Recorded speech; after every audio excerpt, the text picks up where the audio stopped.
Hello बच्चों, welcome to the professor JNC. बच्चों, मैं हूं आपका मेंटोर रजत सचदेवा। बच्चों, आज हम करेंगे chapter crop production and management class 8 का।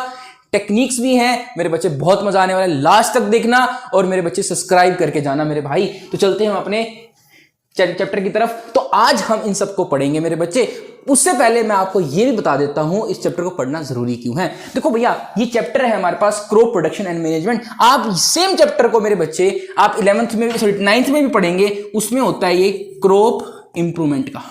उसके अंदर हम इंप्रूवमेंट के मेथड देखते हैं, यहां पर हम सिर्फ ग्रोइंग के मेथड देखते हैं मेरे बच्चे। आपको मैं एक बात बता देता हूं, हमारी पॉपुलेशन ना मेरे बच्चे ऐसे इंक्रीज कर रही है, ऐसे इंक्रीज कर रही है, ठीक है। अब इन पॉपुलेशन के लिए भैया हमें घर भी देखने हैं, इनके लिए बच्चे में खाना भी देना है। अगर हम घर बनाते हैं तो लैंड कम हो जाती है। अच्छा, अगर हम लैंड नहीं बचाते, अगर हम लैंड रखते हैं तो घर कम हो जाते हैं। तो हमें दोनों को मैनेज करते हुए क्या करते हैं, क्रॉप की वैरायटी को इंप्रूव करना है। इसके अंदर हम यही सीखेंगे कि उसको हम कैसे इंप्रूव कर सकते हैं। तो भैया चलते हैं अपनी पहली स्लाइड की तरफ। और इस चैप्टर का नाम क्या है, बोलो एक बार। Crop production and management. क्या है चैप्टर का नाम? Crop production and management. अब इस मैनेजमेंट का मतलब क्या होता है मेरे भाई? अच्छा, आपसे मैं एक क्वेश्चन पूछता हूं। दो बच्चे हैं मेरे पास, एक रामलाल और एक श्यामलाल। भैया बहुत ही बेहतरीन बच्चे हैं तुम्हारी तरह। अब एक जो रामलाल है उसने क्या करा मेरे भाई, उसने बेस्ट से बेस्ट टेक्निक्स का यूज किया। अब उसके ऊपर पर हेक्टेयर के ऊपर हमारे पास 100 kgs की हमारे पास जो है वीट प्रोडक्शन हुई। अरे भाई साहब बहुत अच्छा है इसने। अच्छा, उसके साथ साथ क्या हमारे पास श्यामलाल जी हैं। अब श्यामलाल जी ने क्या करा मेरे भाई, सेम फील्ड पे करा, लेकिन इनकी हुई 75 kg जो है प्रोडक्शन हुई। तो किसकी बेटर टेक्नोलॉजी थी भैया? ये बात कंफर्म्ड है, हमारे पास रामलाल जी के पास टेक्नोलॉजी बेटर थी। बट मेरे बच्चे एक बात और ध्यान रखना, इसने मैनेजमेंट नहीं करी उसकी अच्छे से, मतलब उसको स्टोर नहीं करा अच्छे से। तो इसके अंदर क्या हुआ, 50 kg खराब हो गई, इसकी वेस्ट हो गई मेरे बच्चे। और इसके अंदर कुछ भी वेस्टेज नहीं हुई। उसकी जो मैनेजमेंट टेक्निक थी, उसको स्टोर करके टेक्निक थी, वो बहुत अच्छी थी। तो मेरे बच्चे ये प्रायोरिटाइज हो जाएगा। तो हमें सिर्फ क्रॉप प्रोडक्शन नहीं करना, साथ साथ उसका मैनेजमेंट भी मेरे भाई बहुत इंपॉर्टेंट है। इसलिए हम पढ़ते हैं क्रॉप प्रोडक्शन एंड मैनेजमेंट मेरे भाई। इसीलिए आपने देखा होगा ना, अब जैसे वॉर जैसी सिचुएशन बनी हुई है भैया, हमें डरने की जरूरत नहीं है। हमारी इंडिया में क्या कह सकते हैं, एक हमारे पास इंस्टीट्यूशन होता है, इसको बोलते हैं FCI, food corporation of India. इसने इतना बफर स्टॉक रखा हुआ है 1 साल तक का, कि अगर 1 साल भी अगर हमारे इंडिया के अंदर बाई चांस वीट की प्रोडक्शन नहीं होती, तभी भी हमें खाना मिलता रहेगा। ये सब किसकी वजह से हुआ? क्योंकि हमने अपनी मैनेजमेंट टेक्निक्स को भी क्या करा, अच्छे से करा मेरे भाई। तो हम चलते हैं पहले क्वेश्चन की तरफ। What is crop? Crop are divided into 2। इससे पहले हम पढ़ते हैं व्हाट इज क्रॉप। क्या होती है? Plant of a same kind which are grown and cultivated at a place, at one place on a large scale is known as. मेरे भाई कुछ नहीं है, मैंने एक जगह ले ली, ठीक है, एक जगह ले ली, उसके अंदर मैंने सेम टाइप ऑफ क्रॉप को ग्रो कराया, वो भी किसके ऊपर? लार्ज स्केल के ऊपर। अरे भैया घर के लिए तो कुछ कोई भी ग्रो करा सकता है, लेकिन जब मैंने उसको कमर्शियली लार्ज स्केल पर ग्रो कराया, वो भी एक प्लेस के ऊपर, उसको क्या बोलूंगा मेरे भाई? मैं क्रॉप्स बोलूंगा। क्या बोलूंगा मैं? क्रॉप्स बोलूंगा। बस यही है, डेफिनेशन भी यही है। ये सब कुछ मेरे बच्चे आपको मिल जाएगा, PDF भी, और इसके क्वेश्चंस भी करेंगे मेरे भाई हर एक स्लाइड होने के बाद। इसमें तो कुछ था नहीं, तो इसमें क्वेश्चन करने की हमें कुछ जरूरत नहीं है। तो चलते हैं हम अपनी अगली स्लाइड की तरफ। अब क्रॉप्स को सीजन के बेसिस पे हम 2 पार्ट्स में बांटते हैं। एक तो होती है खारिफ, याद रखना क्या होती है? खारिफ। कौन सी क्रॉप होती है? खारिफ। अगर मैं खारिफ की बात करता हूं मेरे भाई, तो इसका मतलब क्या है? देखो यहां पर आ गया RAI, ठीक है, तो इसका मतलब है रेनी। ये बात तो कंप्लीट होगी हमारे पास। यहां से मैंने इसको रेन को याद रखा। खास एक वर्ड और आता है हमें, क्या? खांसी। तो भैया जब भी हमें खांसी होती है तो मम्मी क्या देती है हमें? देती है मेरे भाई राइस, ठीक है, राइस देती है। राइस में क्या डाल देती है मेरे भाई? थोड़ा सा मेरे बच्चे मम्मा क्या डाल देती है भैया, उसके अंदर हमारे पास स्वीट कॉर्न डाल देती है कि भैया हमें अच्छा लगे, मेज को डाल देती है। साथ में मेरे बच्चे कहती है गेहूं नहीं खानी, अब हमें खाना है ज्वार का आटा या फिर बाजरे का आटा। बस ऐसे याद करना है हमें। खांसी हुई, मम्मी ने क्या करा? चावल के अंदर थोड़ी सी स्वीट कॉर्न डाल के दे दिए, अच्छा भी लगेगा और मेरे बच्चे हमारे लिए बेस्ट भी होगा। और खांसी होती भी कब है? रेनी सीजन में ज्यादा होती है। अब आप नेक्स्ट चैप्टर में पढ़ोगे, जितने भी माइक्रो ऑर्गेनिजम्स होते हैं वो रेनी सीजन के अंदर ज्यादा ग्रो करते हैं, क्योंकि उनके लिए वो सुटेबल कंडीशन होती है। अच्छा, अब इसके बारे में और भी पढ़ लेते हैं। तो रेनी सीजन कब से कब तक होता है? जून जुलाई में इसको भैया सो किया जाता है। अच्छा जी, एक चीज और बता देता हूं मैं आपको इसके बारे में। अरे भैया रेनी सीजन में है तो भैया इसको कल्टीवेशन के लिए मेरे भाई बहुत क्या लगता है, पानी लगता है, बहुत ज्यादा पानी लगता है। लेकिन जैसे जैसे सर्दियां आती हैं तो ये बड़ी हो जाती है तो उस टाइम पानी की रिक्वायरमेंट नहीं होती। तो ये भैया हमारे पास विंटर से या ऑटम सीजन के अंदर इसको क्या कहते हैं मेरे भाई, इसको हार्वेस्ट कर लेते हैं। ग्रो कराएंगे रेनी सीजन में, हार्वेस्ट करेंगे ऑटम के अंदर। याद रखना, ग्रो कराएंगे रेनी सीजन में, हार्वेस्ट करेंगे ऑटम सीजन के अंदर। सितंबर से अक्टूबर। तो भैया याद रखना, खांसी किससे हुई थी, ऐसे भी याद कर सकते हैं भैया, खांसी किससे हुई थी। लेकिन ये ज्यादा अच्छा लगता है मेरे को, राइस के अंदर मम्मी ने डाले स्वीट कॉर्न। स्वीट कॉर्न मेरे भैया साथ में मम्मी ने कहा नहीं भाई वीट नहीं, आज हम खाएंगे क्या, बाजरा। क्योंकि बाजरे का जो तासीर होता है, जैसे हम आयुर्वेद में कहते हैं क्या होता है, गर्म होता है, जो क्या करेगा बच्चे, हमें हीट प्रोवाइड करेगा, जिससे हमारी खांसी भी ठीक हो जाएगी। अब मैं आपको चीज दिखाता हूं। अरे मेरे भाई जब भी अब आपको याद भी हो जाएगा इससे। देखो राइस के लिए हमने क्या कर रखा है मेरे भाई, यहां पर पानी रखा हुआ है। अगर इसके लिए 1.1 फीट तक पानी नहीं होगा ना मेरे बच्चे, तब तक राइस ग्रो नहीं कर सकता। राइस को ग्रो कराने के लिए हम एक स्पेशल टेक्निक्स का भी यूज करते हैं, जिसको हम बोलते हैं ट्रांसप्लांटेशन। अगर आप ये देखोगे ना, ट्रांसप्लांटेशन के बारे में बताता हूं, ये डायरेक्ट किसको लगा रहा है, ये डायरेक्ट सीड को नहीं लगा रहा। ये क्या लगा रहा है, सीड लिंक्स को लगा रहा है, सीड लिंक्स को लगा रहा है, डायरेक्ट सीड को नहीं लगा रहा। जब भी मेरे बच्चे हम क्या करते हैं, प्लांट को या सीड्स को हम फर्स्ट कहीं और ग्रो कराते हैं, जनरली नर्सरीज के अंदर ग्रो कराते हैं, और देन उसको ट्रांसपोर्ट कर देते हैं फील्ड के अंदर। उसको बोलते हैं हम क्या, ट्रांसप्लांटेशन। तो क्या बोलेंगे उसको, ट्रांसप्लांटेशन।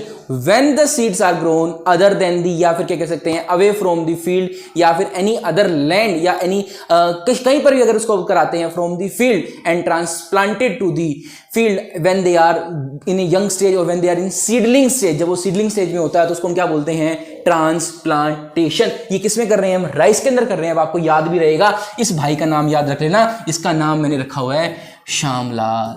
बस इसीलिए मेरे बच्चे ऐसे ही याद होगा। तो चलते हैं हम अपने आगे नेक्स्ट क्रॉप चाहते हैं मेरे भाई, राबी क्रॉप्स की तरफ। अगर राबी क्रॉप्स की बात करूं तो मेरे बच्चे, अब जब हमने उसको क्या करा, हार्वेस्ट कर लिया। मेरे भाई एक बात याद रखना, फार्मर कभी भी खाली नहीं बैठता मेरे बच्चे। अगर खाली बैठेगा तो उसकी इनकम कैसे होगी। आपको पता है कितनी सारी फार्मर जो है मेरे बच्चे सुसाइड कर लेते हैं। तो क्यों कर लेते हैं, क्योंकि मेरे बच्चे हमारे पास कभी कभी इतना होता है, जो उनकी लैंड होती है वो इतनी अच्छी मेरे पास यील्ड नहीं प्रोवाइड करती, साथ में मेरे बच्चे उनको जो है मार्केट वैल्यू नहीं मिलती अपने प्रोडक्ट्स की। तो मेरे बच्चे उनको मजबूरी है एक के बाद एक क्या क्या लगाना, ग्रो कराना। हर जैसे ही हमारे पास एक सीजन में क्रॉप हार्वेस्ट होगी तो नेक्स्ट सीजन के अंदर वो अगली क्रॉप को ग्रो कराना स्टार्ट करेंगे। उनकी मजबूरी भी है मेरे बच्चे। तो जैसे ही फार्मर ने क्या करा, सितंबर अक्टूबर के अंदर किसको हार्वेस्ट करा था, खारिफ को हार्वेस्ट करा था।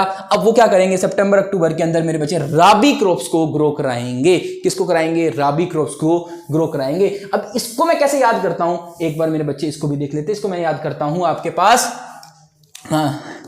वीट, बार्ले और मटर। वीट, बार्ले और मटर याद रखना, पी। वीट, बार्ले और पी, वीट, बार्ले और पी याद रखेंगे मेरे बच्चे इसके अंदर भी, और इसको अप्रैल के अंदर। अच्छा, जितने भी लोग मेरे बच्चे यहाँ पर हरियाणा पंजाब से, उनको पता है एक बैसाखी सीजन मनाया जाता है और यहाँ पर छुट्टी भी होती है उसकी। तो वो किस लिए होता है, क्योंकि मेरे बच्चे हम क्या करते हैं, हार्वेस्ट करते हैं वीट की। क्योंकि 13 अप्रैल को मेरे बच्चे जलियांवाले बाग में भी वो जो लोग इकट्ठे हुए थे वो बैसाखी के लिए ही इकट्ठे हुए थे। तो क्यों मेरे भाई, जब किसी पास पैसा आएगा तभी तो खुशी आएंगी, ये बात आपको ही पता है। अरे भैया तभी तो इनकी हार्वेस्टिंग हुई थी, तो उनको लगा हमारे पास पैसा आएगा, हम भी घूमेंगे, हम भी शॉपिंग करेंगे मेरे बच्चे, इसीलिए वो वहां पर इकट्ठे होते। लेकिन उनको नहीं पता था उनके साथ क्या हो जाएगा, वहां पर इतना बड़ा कांड हो जाएगा। तो याद कैसे रखेंगे इसको, वीट, बार्ले और पी, ऐसे याद कर लेते हैं, वीट, बार्ले और पी। भैया मैंने भी इसको ऐसे याद करा है, वीट, बार्ले और पी। अगर और कोई अच्छी मेरे पास टेक्निक बनेगी तो मैं वो भी लेके आऊंगा मेरे भाई आपके पास। तो चलते हैं अपने अगले क्वेश्चन की तरफ। हाँ जी, अब ये देखो यहाँ पर भी हम देख सकते हैं। तो खारिफ क्रॉप जून से जुलाई, हार्वेस्ट सितंबर से अक्टूबर हमारे पास, ये इसके एग्जांपल है। एक जैद क्रॉप का भी नाम याद रख लेना भैया, इससे बाहर तुम्हारी टीचर कहीं से नहीं दे सकती, गारंटी दे रहा हूं मेरे भाई। कितना भी मुश्किल पेपर बना दे, इससे बाहर नहीं आएगा। तो आज जो करेंगे कल उसके क्वेश्चंस करेंगे, और फिर हम कल नेक्स्ट स्लाइड की तरफ चलेंगे। अभी तो थोड़ा बहुत पढ़ेंगे, अभी तो जल्दी कहाँ जाएंगे। सोन करेंगे इसको मार्च से जून के बीच में।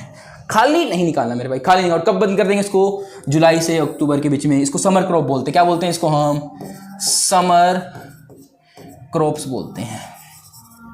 आगे बात समझ में। Cucumber, watermelon. तो भैया मेरे पास जून जुलाई के अंदर क्या आता है? देखो भैया, अब जो हमारे पास वाटरमेलन है वो अभी हमें मिलने वाला है। क्यों? मार्च के अंदर उसको हमने शो कर दिया, हमें मिलेगा मई या जून के अंदर, क्योंकि मेरे बच्चे इतने क्या हो जाएगा, वो घर वो क्या करता है, अच्छे से प्रिपेयर हो जाएगा। अब हम बात करते हैं, अब एक बात बताओ मेरे बच्चे, आप सब कितने साल के हो? ठीक है, हो गए कितने? 12-13 साल के हो गए।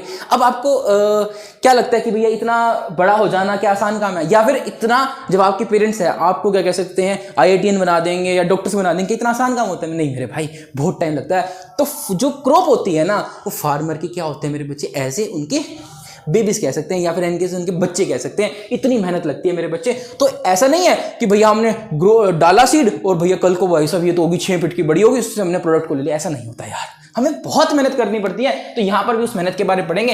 Activity which are carried out by the farmer to ensure the crop grown in a particular sequence till the crop mature, harvest are known as agriculture practice। अब एग्रीकल्चर प्रैक्टिस क्या होती है? सिंपल लैंग्वेज में यही है मेरे भाई, ऐसे कौन से सीक्वेंस हैं जिसको मैं फॉलो करूंगा और मेरी क्रॉप जो है वो ग्रो हो जाएगी। एक बार और पढ़ लेते हैं। Activities which are carried out by the farmer, जो एक्टिविटीज फार्मर के थ्रू कैरिड आउट होती हैं to ensure good crop yield, जिससे क्या हो, क्रॉप यील्ड अच्छी हो। अरे मेरे भाई, अगर पानी नहीं दूंगा तब भी फार्मर की जो है यील्ड अच्छी नहीं होगी। तो ये सारी एक्टिविटीज को करनी पड़ेंगी इन particular sequence till the crop mature. कब तक करनी पड़ेंगी?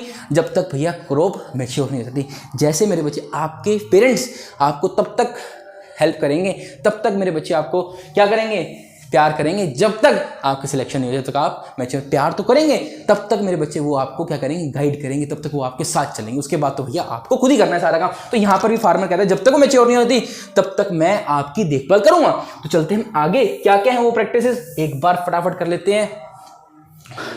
तो पहला आता है हमारे पास सोयल प्रिपरेशन। बहुत इंपॉर्टेंट स्टेप है मेरे बच्चे, इसके ऊपर मैंने शॉर्ट्स बना रखा है, प्लीज उसको भी देखिए और मैं आपको बता भी देता हूँ। देखो भैया, होता क्या है हमारे पास, मिट्टी ना हमेशा ऐसी नहीं होती जिस हिसाब से हमें उस पर ग्रो करानी होती है। तो उसको हम क्या करते हैं, लूज करते हैं। अब लूज क्यों करते हैं? कि भैया सीड अच्छे से उसके अंदर आ सके, और देन क्या करेंगे मेरे बच्चे, सीड उसके अंदर अच्छे से आ सके और वो ग्रो कर सके। अरे भैया, सीड फोटोसिंथेसिस नहीं करता, सीड को चाहिए ऑक्सीजन। ऑक्सीजन कहां से आएगी? एटमॉस्फेयर से लेगा। अगर हमारे पास मिट्टी हमारी हार्ड होगी तो उसमें सीड को क्या नहीं मिलेगी, या तो उसको प्रॉपर क्या सकते हैं, एंकर नहीं मिलेगा रूट्स को सोइल को पकड़ने के लिए। अगर ऊपर रहेगा तो ज्यादा नीचे चला गया तो मेरे बच्चे क्या होगा, हमारे पास ज्यादा नीचे चला जाएगा तो क्या होगा, उसको एयर नहीं मिलेगी। तो दोनों चीजें हमें प्रॉपर डेप्थ पे चाहिए होती है, तभी जाकर फार्मर की क्या कह सकते हैं, हमारे पास काम उसका अच्छा होता है। तो चलते हैं हम अपनी अगली पार्ट की। तो नेक्स्ट क्या है, सोइंग।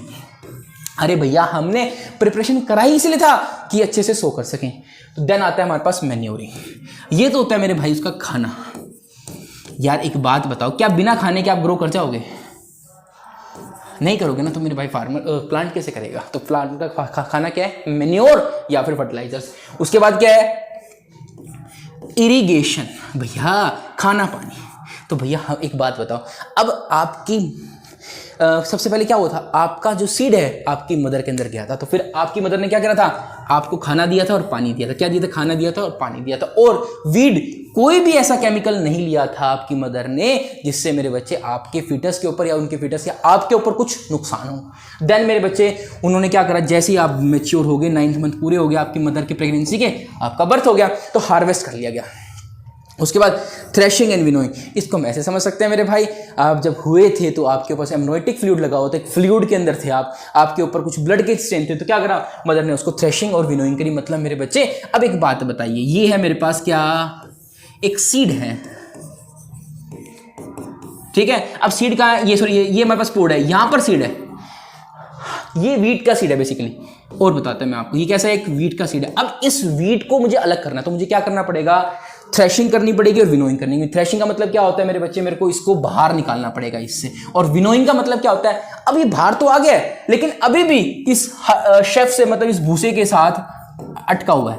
इसको हम डिटेल में पढ़ेंगे। मतलब मेरे भाई, वो बाहर तो आ चुका है लेकिन अभी भी साथ में ही है। जैसे फॉर एग्जांपल मेरे बच्चे, हमने अलग तो कर दिया लेकिन वो मिला हुआ है अभी भी। जैसे अगर आप कह सकते हैं खिचड़ी बनी हुई है अभी, ठीक है। अब खिचड़ी बनी हुई है, खिचड़ी को हमने क्या करना है, चावल को और दाल को अलग करना है। तो यहां पर भी क्या करना है, हमने भूसे को और अपने सीड को अलग करना है। किसको, भूसे को, जिसको हम शेफ बोलते हैं, शेफ बोलते हैं, क्या बोलते हैं उसको हम, शेफ बोलते हैं। मेरे भाई कुछ नहीं समझ में आ रहा, कोई दिक्कत नहीं है, सब कुछ डिटेल में कराऊंगा। तो आखिरी चलेगा मेरे भाई स्टोरी। जैसे मैंने आपको बताया था भैया मेरे भाई, कभी कभी ऐसा भी हो जाता है फार्मर्स को 3-3 महीने तक अपने आप को, अपने क्या कह सकते हैं, प्रोडक्ट्स को स्टोर करके रखना पड़ता है, मार्केट में वैल्यू नहीं होती। इसके बारे में वीडियो दिखा देते हैं आपको। अरे भाई साहब क्या बात है, सब कुछ यहाँ पे, ये देखिए आप।